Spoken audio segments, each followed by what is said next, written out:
आप सभी प्यारे प्यारे विद्यार्थियों को नमस्ते। कैसे हैं आप सभी लोग? आशा करते हैं आप सभी लोग अच्छे होंगे, स्वस्थ होंगे। तो मैं बुध मिश्रा आप सभी का बहुत बहुत स्वागत करता हूं ज्ञान सागर संस्थान के इस यूट्यूब प्लेटफॉर्म पर, और करंट अफेयर्स के इस शानदार से सेशन में आपका बहुत बहुत स्वागत है।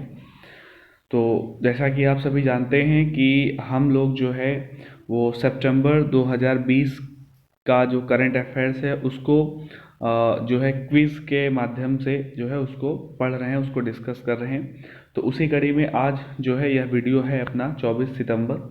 तो इस वीडियो को हम लोग जो है इसको डिस्कस करेंगे। इसमें सारे क्वेश्चंस जो है इम्पोर्टेंट हैं, और आप सभी लोग पेन और कॉपी लेकर बैठिएगा और पॉइंट टू पॉइंट इसके नोट्स ज़रूर बनाइएगा। बगैर नोट्स बनाए इन चीज़ों को पढ़ना जो है उतना आपके लिए ये फ़ायदेमंद नहीं रहेगा, इस वजह से नोट्स ज़रूर बनाइएगा। चलिए स्टार्ट करेंगे आज का अपना सेशन। यहाँ पर पहला क्वेश्चन दिया गया हुआ है कि किस राज्य ने इंडिया हैप्पीनेस रिपोर्ट 2020 में टॉप किया है? Option A Mizoram, option B Gujarat, option C Odisha and option D Sikkim. Guess करिएगा आंसर।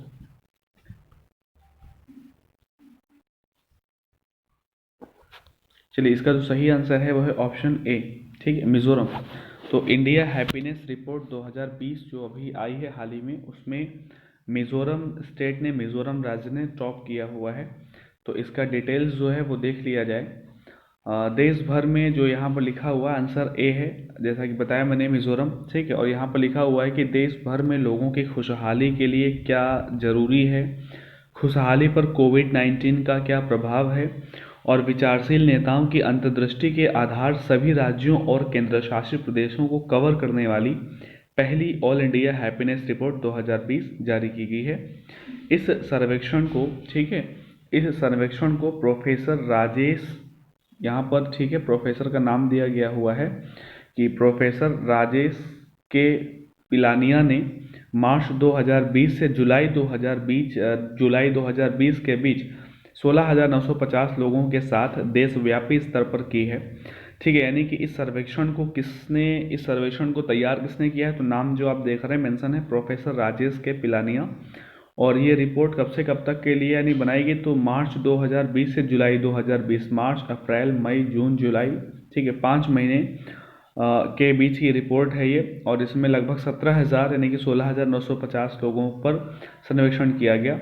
इसमें 6 पैरामीटर जो है, 6 यानी पैरामीटर कौन कौन से बेस पर ये सर्वेक्षण किया गया? तो काम यानी कि क्या किसका वर्क है, क्या किसका कार्य है, रिश्ते रिलेशंस है, स्वास्थ्य है, मानव सौहार्द, धार्मिक और आध्यात्मिक झुकाव, तथा कोविड-19 के प्रभाव। ठीक है, यानी ये 6 जो है 6 पैमाने रखे गए हैं खुशी को, यानी कि इसको मापने को, मेजरमेंट करने के लिए। ठीक है, 6 पैमाने यहाँ पर अभी क्या स्थान दिया गया है, कौन से राज्य को क्या कैसे स्थान है, ये चीज़ यहाँ बताई गई है। जैसा कि आप देख रहे हैं लिखा हुआ है कि राज्यों और केंद्र शासित प्रदेशों की समग्र खुशहाली रैंकिंग। ठीक है, यानी कि ओवरऑल चाहे वो राज्य हो, केंद्र शासित प्रदेश, उन सबका एक साथ मिलाकर अगर रैंकिंग देखी जाए तो पहले स्थान पर है मिजोरम, दूसरे स्थान पर है पंजाब, और तीसरे स्थान पर है अंडमान निकोबार द्वीप समूह।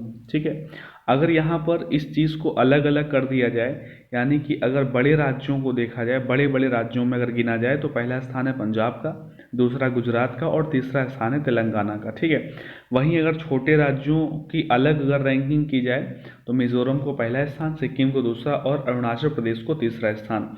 अगर वहीं पर केंद्र शासित प्रदेशों की रैंकिंग अलग से की जाए तो अंडमान निकोबार को पहला स्थान, और इसको क्या बोलते हैं, पुदुचेरी को दूसरा स्थान, और लक्षद्वीप को तीसरा स्थान। ठीक है, तो आप यहाँ पर जो है ओवरऑल देखिएगा राज्यों और केंद्र शासित प्रदेशों की समग्र खुशहाली रैंकिंग, इसी पर आप फोकस करिएगा। मिजोरम पहला स्थान, पंजाब दूसरा, और अंडमान निकोबार द्वीप समूह तीसरा।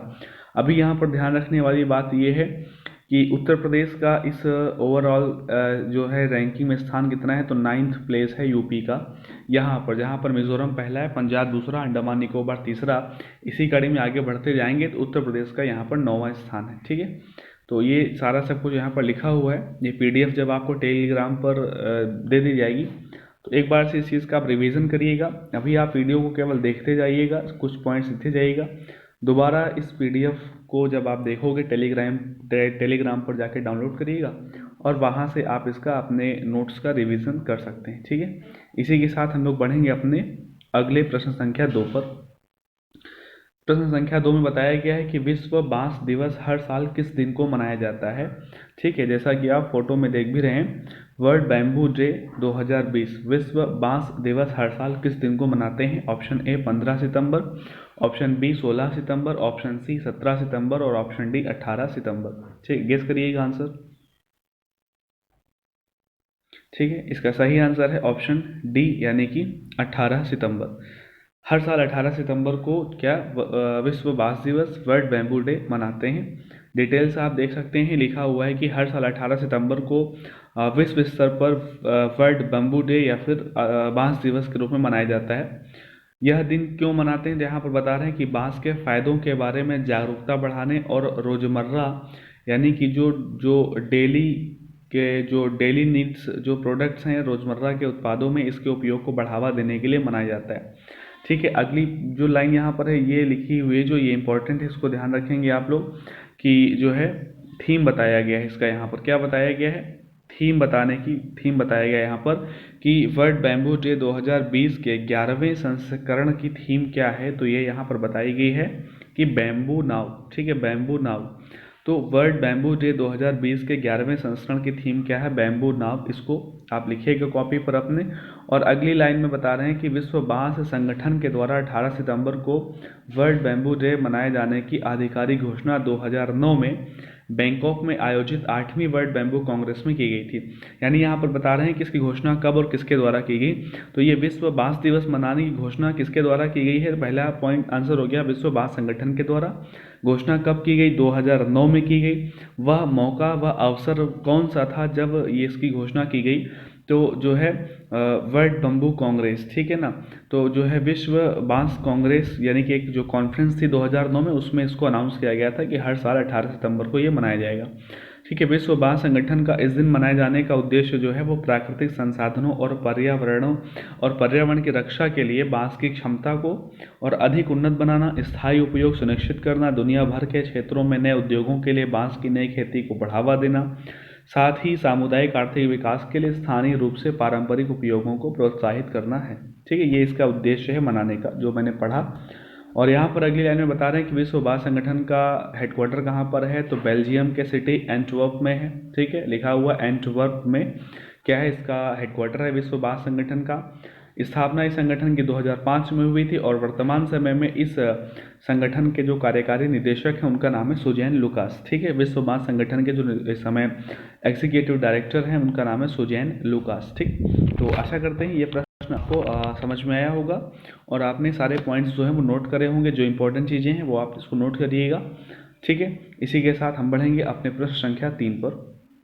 यहाँ पर बता रहे हैं तीसरे प्रश्न में कि निम्नलिखित में से किसे 2020 का एशिया गेम चेंजर अवार्ड से सम्मानित किया गया। ठीक है, 2020 के एशिया गेम चेंजर अवार्ड से किस व्यक्ति को सम्मानित किया गया है। Option A Sonu Sood, option B MS Dhoni और ऑप्शन सी है विराट कोहली, ऑप्शन डी है विकास खन्ना।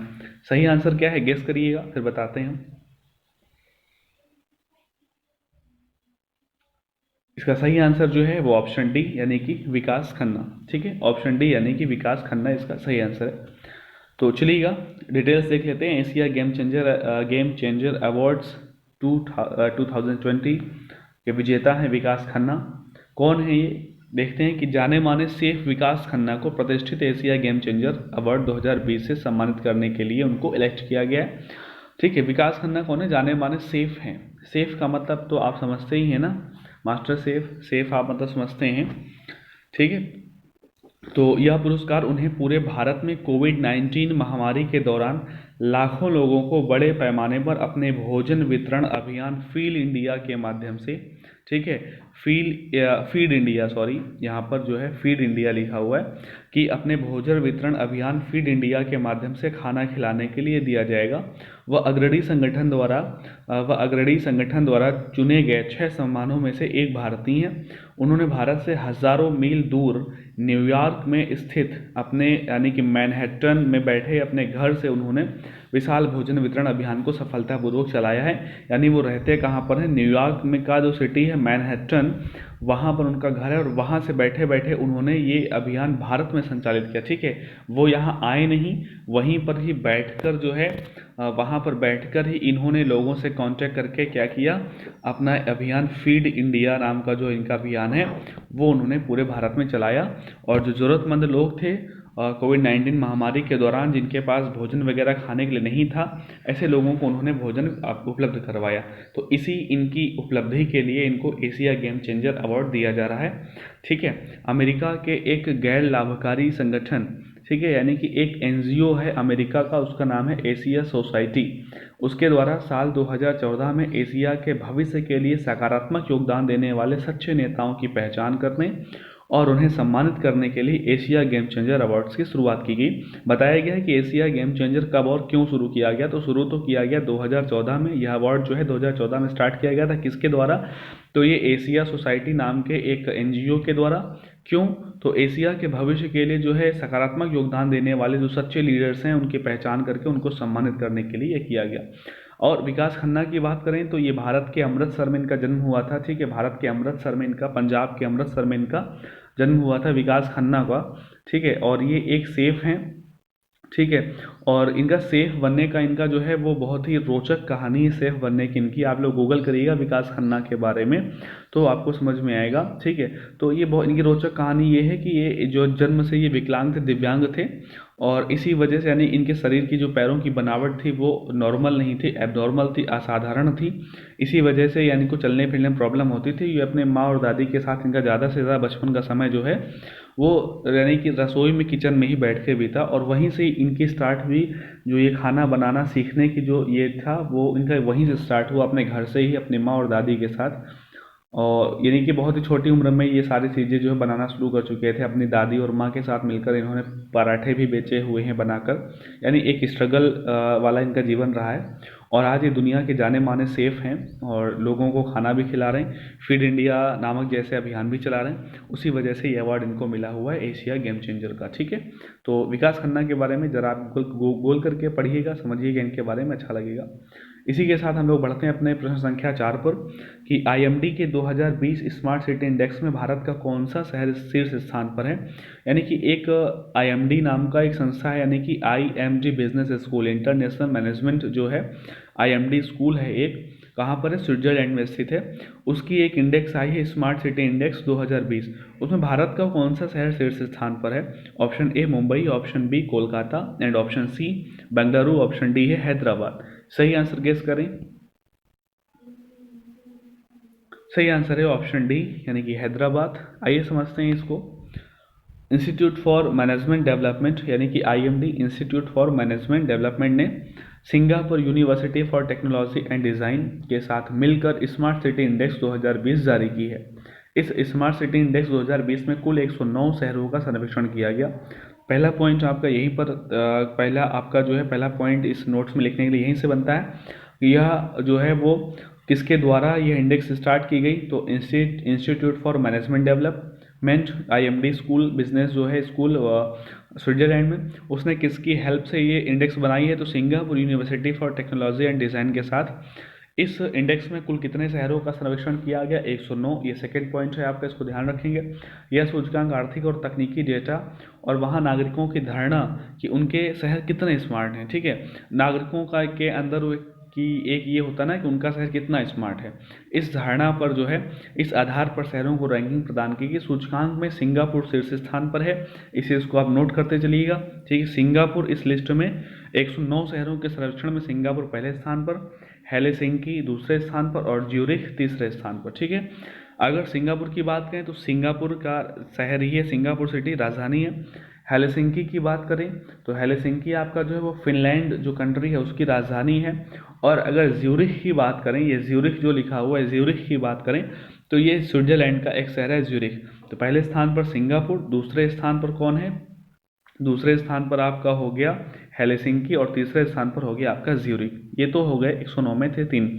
अभी यहाँ पर जो लिखा हुआ स्मार्ट सिटी इंडेक्स 2020 में हैदराबाद भारतीय शहरों में शीर्ष स्थान पर रहा है, जिसे 85वां स्थान पर रखा गया है। स्मार्ट सिटी इंडेक्स 2020 में भारतीय शहरों की रैंकिंग में महत्वपूर्ण गिरावट देखी गई। ठीक है, चलिएगा, यानी कि भारत के कुल यहाँ पर 4 शहर शामिल हैं, जैसा कि आप यहाँ पर देख भी रहे हैं, हैदराबाद, नई दिल्ली, मुंबई और बेंगलुरु।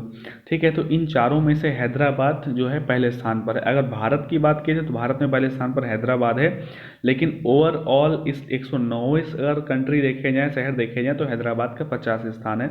2019 में जो कि हैदराबाद 67वें स्थान पर था, नई दिल्ली इस समय 86 पर है इस साल, 2019 में 68वें स्थान पर था, मुंबई इस साल जो है 2020 में 93वें स्थान पर है, 2019 में 78वें स्थान पर था, बेंगलुरु जो 95वें स्थान पर 2020 में, तो ये 2019 में 79वें स्थान पे था। तो यानी आप देख रहे हैं कि हैदराबाद 67 से 85 चला गया, नई दिल्ली 68 से 86, मुंबई 78 से 93 और बेंगलुरु 79 से 95। तो ये काफ़ी गिरावट देखी गई है। यही बात यहाँ पर लिखी गई कि भारतीय शहरों की रैंकिंग में महत्वपूर्ण गिरावट देखी गई है। ठीक है, तो इस चीज़ को ध्यान रखेंगे कि IMD जो है वो इंस्टीट्यूट फॉर मैनेजमेंट डेवलपमेंट, ठीक है, तो कहाँ सिंगापुर का स्विट्जरलैंड का एक ये संस्था है, उसने ये स्मार्ट सिटी इंडेक्स 2020 जारी किया है। कुल शहर 109, 3 टॉप शहर देख लें, सिंगापुर, हेलसिंकी, ज्यूरिख। भारत के कौन कौन से शहर शामिल हैं, क्या किसका स्थान है, ये सारी चीज़ें जो हैं ध्यान रखनी है आपको। और इसी के साथ हम लोग बढ़ेंगे अपने प्रश्न संख्या 5 पर। 5वें प्रश्न में लिखा हुआ है कि कौन से राज्य ने विभिन्न सहकारी संस्थानों के माध्यम से कृषि और गैर कृषि क्षेत्र में ऋण वितरित करने के लिए आर्थिक स्पंदन कार्यक्रम शुरू किया। ठीक है, ये यहाँ पर एक नाम है, कार्यक्रम है, एक प्रोग्राम है, उसका नाम क्या लिखा हुआ है यहाँ पर, आर्थिक स्पंदन। पूछ रहा है ये कौन से राज्य ने शुरू किया। Option A Tamil Nadu, option B Kerala, C Karnataka और डी महाराष्ट्र। गेस करें आंसर। ऑप्शन सी इसका सही आंसर है, यानी कि कर्नाटक। ठीक है, विभिन्न सहकारी संस्थानों के माध्यम से कृषि और गैर कृषि क्षेत्र में ऋण वितरित करने के लिए ये कार्यक्रम है आर्थिक स्पंदन। देखते हैं इसका डिटेल्स की। कर्नाटक के मुख्यमंत्री BS येदियुरप्पा ने विभिन्न सहकारी संस्थानों के माध्यम से 39,300 करोड़ रुपए के ऋण को वितरित करने के लिए आर्थिक स्पंदन कार्यक्रम की शुरुआत की है। इस योजना के तहत कृषि क्षेत्र में 15,300 करोड़ रुपए का वितरण किया जाएगा, जबकि गैर कृषि क्षेत्र के लिए जो है वो 24,000 करोड़ रुपए होगा और कृषि क्षेत्र के लिए 15,300 करोड़ रुपए का वितरण किया जाएगा। इस अवसर पर मुख्यमंत्री ने 50 लाभार्थियों को ऋण के लिए चेक सौंपकर इस कार्यक्रम का शुभारंभ किया। ठीक है, यानी कि BS येदियुरप्पा जो कि CM, उन्होंने 50 लाभार्थियों को इस ऋण के लिए चेक दिया। ठीक है, और बताया गया है केंद्र ने किसानों के संगठनों और प्राथमिक कृषि सहकारी समितियों को मजबूत बनाने के लिए कर्नाटक को 4,525 करोड़ रुपए की राशि प्रदान की है। यानी केंद्र सरकार की तरफ से कर्नाटक की राज्य सरकार को 4,525 करोड़ रुपए की सहायता राशि प्रदान की है। किस लिए? किसानों के संगठनों और प्राथमिक कृषि सहकारी समितियों को मजबूत बनाने के लिए। ठीक है, और इस योजना आर्थिक स्पंदन के तहत जो लोन दिया जाएगा वो 20 साल के लिए दिया जाएगा। ठीक है, ये यहाँ पर ध्यान रखना है। आर्थिक स्पंदन कार्यक्रम किसने लॉन्च किया? तो कर्नाटक की सरकार ने। ठीक है, क्यों किया ये आपके सामने इसमें लिखा हुआ है सारा सब कुछ। आप इसको रिवाइज करेंगे, पढ़ेंगे, PDF जब आपको मिल जाएगी तो समझ में आएगा आपको। कर्नाटक के CM जैसा कि ऊपर देखा था आपने वही बात लिखी है कि BS येदियुरप्पा और राज्यपाल हैं कर्नाटक के वजुभाई वाला। ठीक है, ये अपना क्वेश्चन कंप्लीट होता है। आर्थिक स्पंदन किसने शुरू किया? कर्नाटक ने। क्यों किया है इसको आप पढ़िएगा, समझ में आएगा आपको। हम लोग चलते हैं अपने प्रश्न संख्या 6 पर कि विश्व जल निगरानी दिवस कब मनाया जाता है। विश्व जल निगरानी दिवस, वर्ल्ड वाटर मॉनिटरिंग डे 2020 कब मनाया गया? ठीक है, ध्यान रखना ये विश्व जल दिवस नहीं है। विश्व जल दिवस आपका 22 मार्च को मनाया जाता है। ये कौन सा है? विश्व जल निगरानी दिवस। ठीक है, ऑप्शन ए 18 सितंबर, ऑप्शन बी 15 सितंबर, ऑप्शन सी 17 और ऑप्शन डी 16 सितंबर। आंसर गेस करिएगा। सही आंसर है ऑप्शन ए, यानी कि 18 सितंबर। देखते हैं, वर्ष 2003 से 18 सितंबर को विश्व स्तर पर वर्ल्ड वाटर मॉनिटरिंग डे यानी कि विश्व जल निगरानी दिवस मनाया जाता है। तो पहला पॉइंट आपको यही मिला कि ये मनाते कब से हैं? 2003 से मना रहे हैं। कब मनाते हैं? 18 सितंबर को। यह दिन दुनिया भर में जल की निगरानी और जल संसाधनों की सुरक्षा में लोगों की जागरूकता और भागीदारी को बढ़ाने के लिए मनाया जाता है। ठीक है, विश्व जल निगरानी दिवस स्थानीय नदियों और नहरों अन्य जल निकायों की स्थिति की निगरानी के लिए सभी उम्र के लोगों को एक साथ लाता है। इस वर्ष के विश्व जल निगरानी दिवस 2020 का मुख्य विषय क्या है? Solve water. ठीक है, सॉल्व वाटर इस साल का थीम है। विश्व जल निगरानी दिवस का थीम 2020 का क्या है? Solve water. ठीक है, इस दिन की शुरुआत, यहाँ पर फिर वही बात बताई गई है कि इस दिन की शुरुआत 2003 में अमेरिका के स्वच्छ जल फाउंडेशन, ठीक है, अमेरिका के कहाँ के? अमेरिका के स्वच्छ जल फाउंडेशन द्वारा वैश्विक शैक्षिक आउटरीच कार्यक्रम के रूप में की गई थी, जो नागरिकों को अपने स्थानीय जल निकायों की बुनियादी निगरानी के लिए एक साथ लाने का काम करता है। इसके आयोजन का समन्वय जो है अब जल पर्यावरण महासंघ और अंतर्राष्ट्रीय जल संघ के द्वारा किया जाता है। ठीक है, इस चीज़ को ध्यान रखिएगा कि इसका आयोजन कौन करता है। तो दो यहाँ पर इसका आयोजन करने वाले आपको नाम दिख रहे हैं कि जल पर्यावरण महासंघ और अंतर्राष्ट्रीय जल संघ के द्वारा किया जाता है। ठीक है, तो ये क्या था? विश्व जल निगरानी दिवस। यहाँ पर अगली स्लाइड में जो आप देख रहे हैं ये अंतर्राष्ट्रीय जल संघ, जिसका नाम अभी हम लोगों ने दिया था, जल संघ जो है अंतर्राष्ट्रीय जल संघ और जल पर्यावरण महासंघ, इन दोनों के बारे में लिखा हुआ है कि अंतर्राष्ट्रीय जल संघ के अध्यक्ष हैं कौन है? डियाने डी रेस। अंतर्राष्ट्रीय जल संघ का मुख्यालय कहाँ पर है? तो यूके के लंदन में है। अंतर्राष्ट्रीय जल संघ की स्थापना 1998 में हुई थी। अभी इसके बाद जो बात की जा रही है वो जल पर्यावरण महासंघ के बारे में लिखा हुआ है कि जल पर्यावरण महासंघ के अध्यक्ष हैं जैकलीन एस जारेल। जल पर्यावरण महासंघ की स्थापना 1928 और जल पर्यावरण महासंघ का हेडक्वार्टर है यूएसए के वर्जीनिया में। ठीक है, कहाँ पर? यूएसए, संयुक्त राज्य अमेरिका के वर्जीनिया में जल पर्यावरण महासंघ का मुख्यालय। तो ये दोनों संगठनों के बारे में, जो इसका विश्व जल निगरानी दिवस का आयोजन करने वाले इन दोनों संगठनों के विषय में यहाँ पर जानकारी दी गई है। इसको कॉपी पर नोट जरूर करिएगा। ऐसे क्वेश्चन जो हैं वो ज़रूर पूछे जाते हैं। फिर जो है आप इस चीज़ को गेस करते हैं कि यह क्वेश्चन तो जीके का हो गया, ठीक है, या फिर यह एक जीके या जीएस का क्वेश्चन हो गया। तो लेकिन यह जो है क्वेश्चन जीके और जीएस का ज़रूर होगा, लेकिन यह क्वेश्चन बना जो है वो करंट अफेयर्स, अगर आपसे किसी एग्ज़ाम में पूछा जाता है तो ये बनेगा करंट अफेयर्स से ही बनेगा। ठीक है, कोई भी किसी भी अंतर्राष्ट्रीय संस्था या अंतर्राष्ट्रीय संगठन का हेडक्वार्टर, उसके हेड या उसका स्थापना वर्ष, उसका उद्देश्य, ये सब बातें पूछते हैं तो कहीं ना कहीं वो चीज़ें करंट अफेयर्स से ही बनती हैं। ठीक है, इस वजह से इसको लिख लीजिएगा और ध्यान रखिएगा। हम लोग आगे बढ़ेंगे अपने प्रश्न संख्या 7 पर कि आईसीआईसीआई होम फाइनेंस ने दिल्ली के अनधिकृत जो अथॉरिटी जो क्षेत्र हैं, ठीक है, उनके कुशल मजदूरों जैसे कि इलेक्ट्रीशियन, मैकेनिक, पेंटर, किराना स्टोर मालिकों आदि के लिए नई होम लोन योजना की शुरुआत की है। तो उस नई होम लोन योजना का नाम बताना है जिसको आईसीआईसीआई होम फाइनेंस ने स्टार्ट किया है। किसके लिए? क्वेश्चन में पढ़ सकते हैं आप किसके लिए, जैसे कि इलेक्ट्रीशियन है, मैकेनिक है, पेंटर है, किराना स्टोर, वो भी दिल्ली के लिए केवल। तो ऑप्शन ए है यहाँ पर अपना संसार ड्रीम्स, ऑप्शन बी है अपनी दुनिया ड्रीम्स, ऑप्शन सी है अपना परिवार ड्रीम्स और ऑप्शन डी है अपना घर ड्रीम्स। गेस करिएगा आंसर। इसका सही आंसर है ऑप्शन डी, अपना घर ड्रीम्स। ठीक है, आगे देखते हैं स्लाइड में। तो आईसीआई होम फाइनेंस ने दिल्ली के अनधिकृत क्षेत्र के कुशल मजदूरों जैसे इलेक्ट्रीशियन, मैकेनिक, पेंटर, किराना स्टोर मालिकों आदि के लिए नई होम लोन योजना अपना घर ड्रीम्स की शुरुआत की है। अपना ड्रीम्स जो घर है, ये जो योजना शुरू की है आईसीआई बैंक ने, इसकी विशेषताएं बता रहे हैं कि इस योजना में 2 लाख रुपए से 50 लाख रुपए तक का ऋण दिया जाएगा। ठीक है, यह योजना उन सभी दस्तावेजों के बिना अनधिकृत क्षेत्र के लोगों को ऋण सुविधा देगी जिनकी जरूरत किसी अन्य फाइनेंसिंग संस्थान से ऋण प्राप्त करने के लिए पड़ती। ग्राहक lower income groups, economically weaker section, EWS, LIG और मिडिल इनकम ग्रुप के लिए प्रधानमंत्री Awas Yojana credit linked subsidy scheme का लाभ उठा सकते हैं। यानी जो ईडब्ल्यूएस या एलआईजी, एमआईजी या प्रधानमंत्री आवास योजना के तहत जो है, जैसे वहाँ पर सब्सिडी स्कीम है, वो सब्सिडी स्कीम यहाँ पर भी उनको मिलेगी इस योजना के तहत, जो लोग इसके लिए पात्र होते हैं। ठीक है, तो आईसीआई बैंक ने ये योजना शुरू की है अपना घर ड्रीम्स। ठीक है, नई होम लोन योजना है आईसीआईसीआई होम फाइनेंस की तरफ से। तो आईसीआईसीआई बैंक से ही ये चीज़ रिलेटेड है।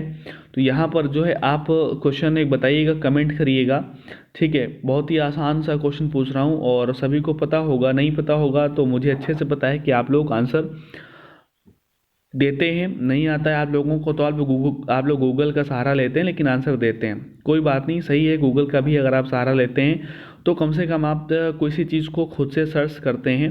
तो मैं पहले से इस चीज़ को बोलता हूँ, अगर कोई क्वेश्चन नहीं आता आपको तो आप सबसे पहला काम क्या करें, आप खुद से उसको गूगल करें, उसका यानी उसको फैक्ट चेक करें सही है या नहीं है गूगल पर, चीज़ें ऑथेंटिक हैं या नहीं। ये चीज़ें आपको खुद करने से वो चीज़ें आपको हमेशा के लिए ध्यान में रहती, याद हो जाती। अगर कोई आपको बता देता है तो आप कुछ समझ ले याद रख पाओगे, लेकिन चीज़ को अगर आप खुद से उसको सर्च करोगे, खुद से अगर उसको लिखोगे आप, तो लंबे समय तक के लिए आपको याद रहता है। तो ICICI बैंक का फुल फॉर्म बताइएगा हमें आप, और इसका हेडक्वार्टर बताइएगा, इसकी स्थापना कब हुई थी और वर्तमान समय में इसका अध्यक्ष कौन है। किसका? ICICI बैंक का फुल फॉर्म क्या है, हेडक्वार्टर कहाँ है, स्थापना कब हुई और वर्तमान अध्यक्ष कौन है। इतनी बातें आप यहाँ पर कमेंट बॉक्स में जाकर लिखिएगा। बढ़ेंगे हम लोग अपने अगले प्रश्न 8 पर। पहला अंतर्राष्ट्रीय समान वेतन दिवस किस दिन को मनाया गया? कौन सा दिवस है? पहला अंतर्राष्ट्रीय समान वेतन दिवस, equal pay for equal work, जैसा आप यहाँ पर देख रहे हैं। तो जो इक्वल पे है, अंतर्राष्ट्रीय समान वेतन दिवस है, वो किस दिन मनाया गया? पहला दिवस 18 सितंबर 2017, ठीक है, 18 सितंबर 2018, 18 सितंबर 2019 या फिर 18 सितंबर 2020। यानी ये दिवस पहली बार कब मनाया गया? गेस करिएगा आंसर। चलिएगा, इसका सही आंसर है ऑप्शन डी, यानी कि 18 सितंबर 2020 को पहली बार अंतर्राष्ट्रीय समान वेतन दिवस मनाया गया हुआ है, ठीक है। अगर डिटेल्स आप देखेंगे तो लिखा हुआ है इंटरनेशनल इक्वल पे डे इस बार 18 सितंबर 2020 को पहली बार वैश्विक स्तर पर अंतर्राष्ट्रीय समान वेतन दिवस मनाया जा रहा है। अंतर्राष्ट्रीय गठबंधन जो है, ये इंटर इक्वल पे इंटरनेशनल जो कोलेशन है, EPIC, पहले अंतर्राष्ट्रीय समान वेतन दिवस के अवसर पर और वैश्विक कोविड-19 महामारी के इस कठिन दौर में समान सभी श्रम बाजार नेताओं को यह सुनिश्चित करने के लिए आवश्यक कदम उठाने के लिए प्रोत्साहित करने के लिए एक वर्चुअली वैश्विक कॉल टू एक्शन की मेजबानी करेगा, ठीक है। यानी कि वर्चुअल आयोजन इसका किया गया। संयुक्त राष्ट्र महासभा ने इस दिवस को घोषित कब किया, ये बता रहा है। पहली चीज़ तो घोषणा किसने की? तो संयुक्त राष्ट्र महासभा ने इस दिवस को अनाउंस किया। संयुक्त राष्ट्र महासभा ने 15 नवंबर 2019 को अपने 74वें सत्र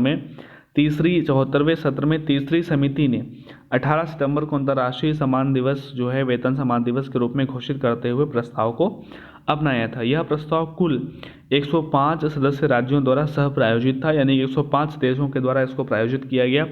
इसके अलावा श्रमिकों और नियोक्ताओं के संगठनों और व्यवसायों के योगदान को पहचानने के साथ साथ संकल्प ने समान वेतन प्राप्त करने के लिए EPIC के कार्य और योगदान को भी मान्यता दी गई। यहाँ पर आप देख सकते हैं कि यह दिवस पहली बार कब मनाया गया? 2020 में। किसने इसको अनाउंस किया था? संयुक्त राष्ट्र महासभा, यूनाइटेड नेशंस जनरल असेंबली ने। कब? 15 नवंबर 2019 को इसको घोषित किया हुआ था अपने 74वें सेशन में, ठीक है। तो इसी बात के साथ हम लोग आगे बढ़ेंगे अपने अगले प्रश्न संख्या 9 पर। यहाँ पर लिखा हुआ है कि आज़ादी, फ्रीडम, फासिज्म या फिक्शन शीर्षक नामक पुस्तक किसके द्वारा लिखी गई? यानी पुस्तक का टाइटल क्या है, जैसा कि आप फोटो में देख पा रहे होंगे, ठीक है। फोटो में जैसा कि आप यहाँ पर देख पा रहे होंगे, इस पुस्तक का शीर्षक क्या है, टाइटल क्या है? आज़ादी, फ्रीडम, फासिज्म, फिक्शन। शीर्षक पुस्तक के लेखक कौन है? Option A Jhumpa Lahiri, option B Arundhati Roy, option C Salman Rushdie या फिर option D Ruskin Bond. Guess करिएगा आंसर। सही आंसर है ऑप्शन बी, यानी कि अरुंधति रॉय, ठीक है। अरुंधति रॉय के द्वारा ये बुक लिखी गई है। डिटेल्स में अगर आप देखेंगे तो यहाँ पर ये पुस्तक देख रहे हैं अरुंधति रॉय की है, और ये अरुंधति रॉय जो है फोटो में आप देख रहे हो, जो ये महिला जो दिख रही है आपको, यही क्या है? यही अरुंधति रॉय है। तो अरुंधति रॉय द्वारा लिखी गई आज़ादी, फ्रीडम, फासिज्म, फिक्शन शीर्षक नई पुस्तक को पेंगुइन बुक्स लिमिटेड द्वारा प्रकाशित किया गया है। यानी इस बुक को कौन से पब्लिशन के द्वारा जो है प्रकाशित किया गया है? तो पेंगुइन बुक्स लिमिटेड। ये जो आप यहाँ पर देख रहे हो ना, ये जो देखो बना हुआ है पेंगुइन, ये यही यानी कि बुक्स लिमिटेड यानी कंपनी है, उसका लोगो है ये, उसके द्वारा इसको प्रकाशित किया गया, पब्लिश किया गया। इस नॉन फिक्शन बुक में निबंधों का एक संग्रह है जो बढ़ती अधिनायकवाद की दुनिया में स्वतंत्रता का अर्थ बतलाती है। इसके निबंध संग्रह में भाषा की भूमिकाओं और कोविड-19 के कारण वैश्विक महामारी के बीच वैकल्पिक काल्पनिक भूमिकाएं शामिल हैं, ठीक है। तो ये नाम ध्यान रखिएगा, अरुंधति रॉय के द्वारा बुक लिखी गई है। और यहाँ पर मैं आपको बता दूँ, अरुंधति रॉय जो हैं ये लेखिका बहुत ही जानी मानी लेखिका हैं, ठीक है, बहुत ही फेमस लेखिका हैं। इनकी कई सारी पुस्तकें हैं जो बहुत फेमस हुई हैं, कई सारे अवार्ड भी मिले हैं इनको इनकी कई पुस्तकों के लिए। लेकिन जो है कहीं ना कहीं जो है ये चीज़ें जो हैं हर व्यक्ति का अच्छा ही नहीं होता है। अरुंधति रॉय जो हैं ये काफ़ी ज़्यादा चर्चा में रहती हैं, काफ़ी ज़्यादा ये यानी कंट्रोवर्सी में रहती हैं। कंट्रोवर्सी में रहने का रीज़न क्या है, ये चीज़ तो अच्छी है, अगर कुछ गलत है तो उसके लिए विरोध करना आवश्यक होता है, ज़रूरी होता है। लेकिन अगर विरोध जो है वो एक हद तक आवश्यक होता है, अगर वो विरोध जो है वो अगर विरोध राष्ट्रद्रोह या देशद्रोह की दिशा रूप लेने लगे तो वो गलत होता है। फिर जैसे कि इनके द्वारा जो है कई सारे यानी कि सवाल उठाए गए। सरकार का विरोध करना तो काफ़ी हद तक सही रहता है, ठीक है, लेकिन इन्होंने जो है जैसे कि पिछले कुछ समय पहले जम्मू कश्मीर में जो आज़ादी नाम का, अब तो खैर जम्मू कश्मीर की आज़ादी वगैरह सब समाप्ति हो गई है, सारे नारे वहाँ बंद हो गए हैं, फिर भी कभी कभी लग जाते हैं। जम्मू कश्मीर में जो वहाँ पर उग्रवादियों अलगाववादियों के द्वारा आज़ादी आज़ादी का नारा लगाया जाता था, ठीक है, वो आज़ादी की मांग करते थे, तो उसमें इन्होंने एक बार उनका समर्थन किया था। बोले थे कि जम्मू कश्मीर की खुशी इसी में है कि उसको आज़ाद कर दिया जाए, ये इन्होंने बयान दिया हुआ था, तो बहुत ही गलत और बुरा बयान था। इसके लिए इनको राष्ट्रद्रोह का मुकदमा भी चला। इन पर कई सारी बातें हैं और भी कई चीज़ों को लेकर ये बहुत ज़्यादा कंट्रोवर्सी में रहती हैं। एनआरसी, CAA, NPR आदि चीज़ों पर भी इन्होंने विरोधाभास बयान दिए थे। तो चलिएगा, ये सारी चीज़ें बात की, आप इनके बारे में पढ़ सकते हैं। फिलहाल इनकी बुक का नाम, ये न्यू बुक आई है, तो लेखक जो बुक वगैरह पूछते हैं पेपर में, जो बुक्स लॉन्च होती हैं करंट में, उनके विषय में पूछते हैं, तो उसको ध्यान रखिएगा। इसी के साथ अपना है कि अरुंधति राय द्वारा लिखी गई पुस्तक आप देख चुके हैं। हाल ही में अमिताभ घोष का निधन हुआ। क्वेश्चन 10 है कि अमिताभ घोष का निधन हुआ, वह कौन सी संस्था के पूर्व प्रमुख थे? Option A RBI, option B SEBI, या ऑप्शन सी है सिडबी, या ऑप्शन डी है नाबार्ड। ठीक है, सही आंसर क्या होगा, गेस करें। सही आंसर है ऑप्शन ए यानी कि RBI के पूर्व प्रमुख अमिताभ घोष का निधन हो गया, जो कि पूर्व में RBI के गवर्नर रह चुके हैं। डिटेल्स में अगर आप देखेंगे तो भारतीय रिजर्व बैंक में सबसे कम समय तक काम करने वाले गवर्नर अमिताभ घोष का निधन हो गया। उन्होंने 15 जनवरी 1985 से 4 फरवरी 1985 के दौरान 21 दिनों के लिए भारतीय रिजर्व बैंक के 16वें गवर्नर के रूप में कार्य किया था। अब ये चीज़ को आप जरूर लिख लीजिएगा, क्योंकि इनके नाम एक रिकॉर्ड भी है कि ऐसा गवर्नर कौन सा है। अगर आपसे कभी पूछा जाए कि उस गवर्नर का नाम बताइए RBI गवर्नर का जिसने सबसे कम समय में काम किया हो RBI में एज ए गवर्नर, तो वो अमिताभ घोष हैं। 21 दिन काम किया था, और ये यानी टाइम भी दिया गया है कब से कब तक किया हुआ, और 16वें गवर्नर के रूप में कार्य किया था। एक ऐसा समय था जब अमिताभ घोष RBI के डिप्टी गवर्नर के रूप में कार्य कर रहे थे, और नए 17वें RBI गवर्नर RN मल्होत्रा को प्रभार सौंपे जाने की प्रतीक्षा कर रहे थे। तो उसी टाइम का जो बीच का समय था, उसी में इन्होंने 16वें गवर्नर के रूप में काम किया था। इससे पहले अमिताभ घोष जो इलाहाबाद बैंक के अध्यक्ष भी रहे थे, वह IDBI जो बैंक है उसके निदेशक भी थे, और national institute of bank management के शासी निकाय में भी शामिल थे। ठीक है, तो ये सारी बातें यहाँ पर लिखी हुई हैं। यहाँ पर इस प्रश्न के संबंध में एक प्रश्न जो है आप और बताएंगे हमें, ठीक है, वो प्रश्न ये होगा कि RBI जो है, RBI के पहले गवर्नर कौन थे? ठीक है, RBI के पहले गवर्नर कौन थे, और RBI के वर्तमान गवर्नर कौन है? ठीक है, RBI के वर्तमान गवर्नर कौन है और कौन से नंबर के हैं? जैसे कि अमिताभ घोष 16वें नंबर के थे, जैसे कि मनमोहन सिंह पूर्व प्रधानमंत्री जो हैं वो RBI के 15वें नंबर के गवर्नर रह चुके थे। ठीक है, और इसी प्रकार जैसे आपने देखा कि 17वें RBI गवर्नर RN मल्होत्रा, तो इस समय जो RBI गवर्नर हैं वो कौन से नंबर के हैं ये भी आपको बताना है। और पहले RBI गवर्नर यानी कि first governor of the reserve bank of India कौन थे, ये आपको कमेंट्स में करना है। इससे पहले जो मैंने आपसे प्रश्न पूछा था, उस प्रश्न का भी आंसर आपको जरूर देना है। ICICI बैंक के बारे में पूछा था क्वेश्चन, वो, और एक RBI के गवर्नर्स के बारे में। ये क्वेश्चन, 2 प्रश्नों के आपको जवाब कमेंट बॉक्स में जाके देने हैं। और हमारा आज का सेशन जो है वो यहीं पर समाप्त होता है। उम्मीद करते हैं कि आपको सेशन अच्छा लगा होगा, पसंद आया होगा। ठीक है, तो इसको जो है आप अधिक से अधिक लाइक करें, शेयर करें, हमें बार बार कहना पड़ता है। ठीक है, आप लोग भी कुछ अपना जो है वो देखिएगा। ठीक है, अगर चीज़ें आपको वाकई में अच्छी लगती हैं, पसंद आती हैं, तो इसको शेयर ज़रूर करिएगा, जोरदारी से शेयर करिएगा, लाइक भी करिएगा अच्छे से। ठीक है, और अपने कमेंट बॉक्स में जाके कमेंट भी दीजिएगा, अपने सुझाव भी बताइएगा हमें, अगर आपको कुछ भी परेशानी या आपत्ति। तो इसी के साथ अपना सेशन हम समाप्त करते हैं, और आप सभी लोग अपना ध्यान रखिएगा, स्वस्थ रहिएगा। इस समय चूँकि क्या है कि मौसम अनुकूल नहीं है, तो आप लोग स्वस्थ रहिएगा और खुश रहिएगा, अपनी पढ़ाई अच्छे से करते रहिएगा। ठीक है, मिलते हैं अपनी अगली क्लास में। तब तक के लिए अपना ध्यान रखिएगा। धन्यवाद।